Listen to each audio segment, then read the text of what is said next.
A shipment can cross an ocean faster than the money attached to it. Factories can produce in real time.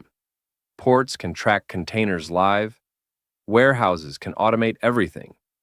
Yet billions of dollars inside global trade still move on delayed timelines, fragmented systems, banking cutoffs, and outdated settlement loops.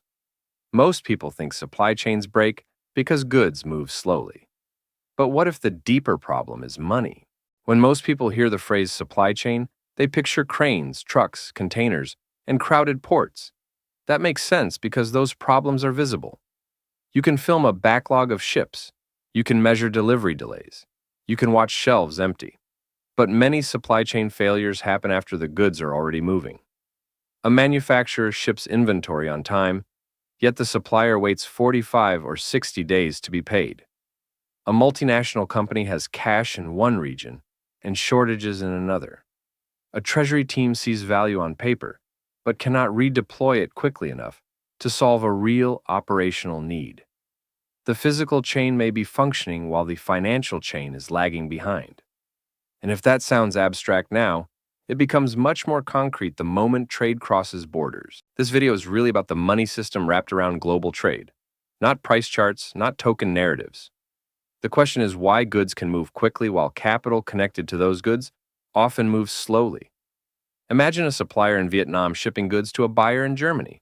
The container leaves the port, but payment may depend on invoice checks, internal approvals, foreign exchange conversion, and bank processing windows across time zones. Even when everything goes right, days can disappear.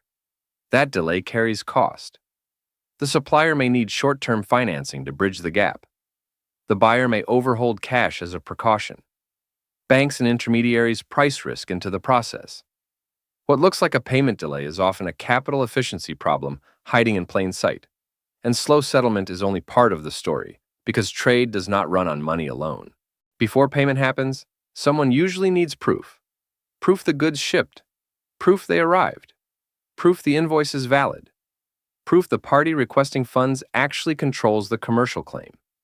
That is why trade finance historically depends on documents like bills of lading, invoices, receivables, and transfer records.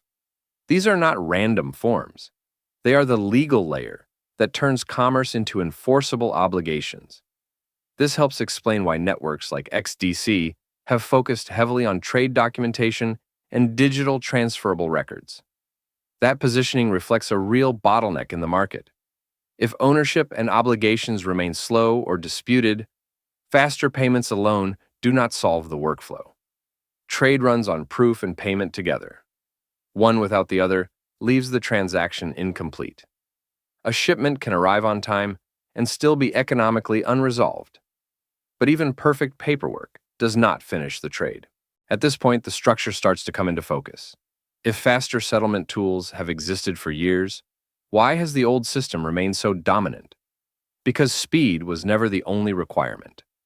Large trade flows need known counterparties, compliance controls, treasury integration, predictable liquidity, and systems that auditors and risk teams can defend.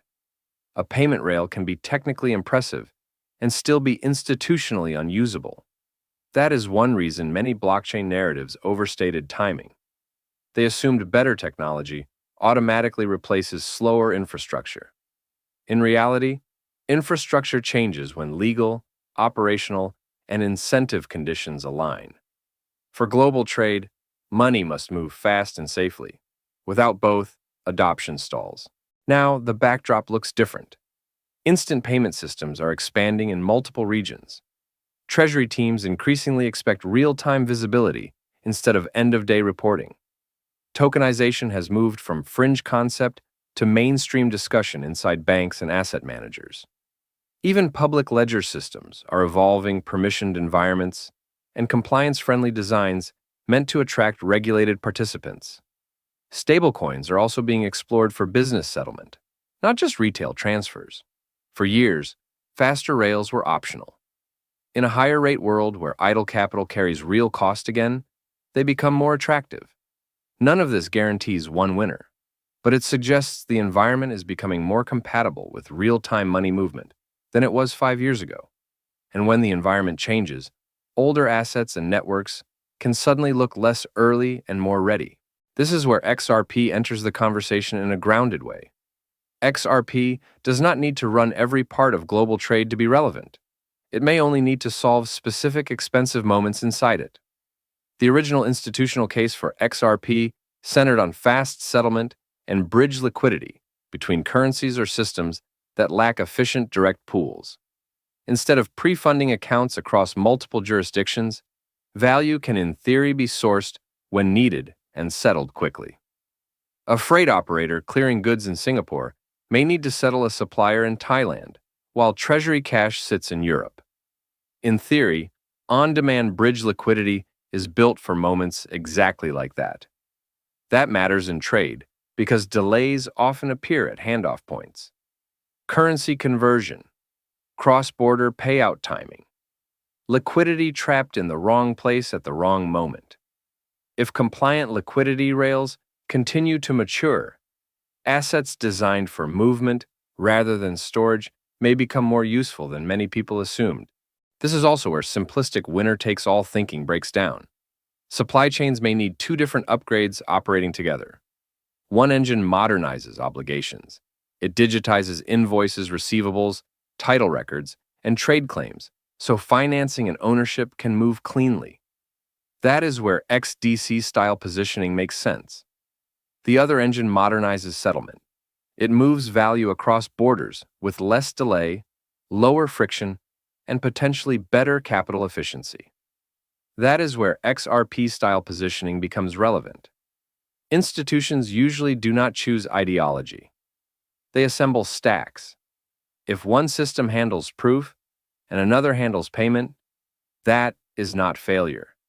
It is how real infrastructure is often built, and once those layers begin connecting, the implications get larger.